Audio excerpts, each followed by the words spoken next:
మీరేమో ఒక చిన్న పథకాన్ని కూడా అమలు చేయకుండా, ఒక 10 రూపాయలు పేద ప్రజలకి మీరు ఇస్తారన్న సూపర్ 6 భాగంగా ఇవ్వకుండా పండగ చేసుకోండి అంటే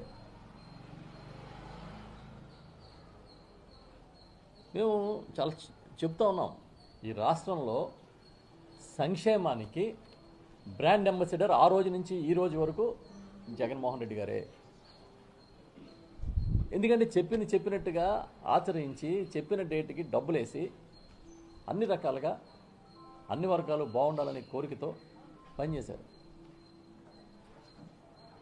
పండగ నాటికి 10 రూపాయలు మీరు ఇస్తారన్న సూపర్ 6 పథకాల్లో భాగంగా 10 రూపాయలు సాయం చేయలే. జనవరి వస్తే రైతులు పెట్టుబడి సాయం వేసేవాళ్ళం. వైఎస్ఆర్ రైతు భరోసా ఏమైంది? ఇవాళ ఎరువులు బ్లాక్లో కొనుక్కునే పరిస్థితి తీసుకొచ్చారు మళ్ళీ ఈ రాష్ట్రాన్ని.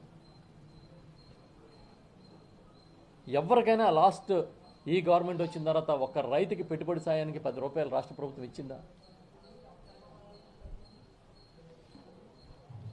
మేము అడుగుతున్నాం.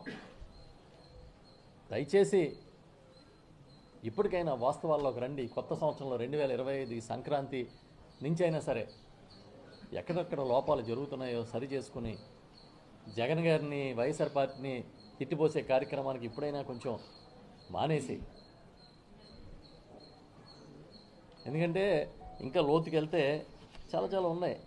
ఇదే పరిస్థితి ఉంటే మన మీద మనం ప్రజల నమ్మకం కోల్పోతారని ఈ మధ్యన ఒక ముఖ్య నాయకుడు చెప్పారు. ఆ పార్టీలో ఆ ప్రభుత్వంలో ఉన్న ముఖ్య నాయకుడు. అది నిజం. కాబట్టి మేము చేసేది ఏంటంటే పేద మధ్యతరగతి దిగువ మధ్యతరగతి ప్రజలను దృష్టిలో పెట్టుకుని పనిచేయండి.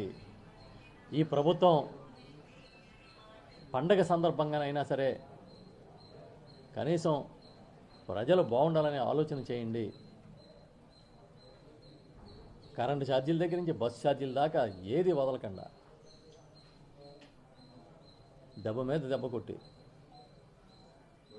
సూపరు డూపరు పండగ అంటే ఏంటిది? వాళ్ళు చంద్రబాబు నాయుడు గారు ఇంకో పథకాన్ని కూడా ఏదో అనౌన్స్ చేశారు, హ్యాపీ సండే.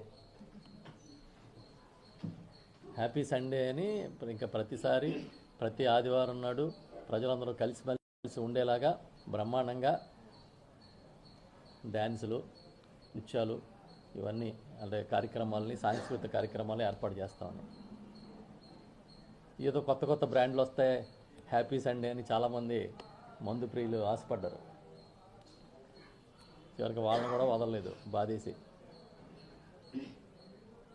హ్యాపీ సండే కాదు, ఎవ్రీడే హ్యాపీ డే లాగా ఉంచమని ఈ ప్రభుత్వాన్ని కోరుకుంటున్నాం.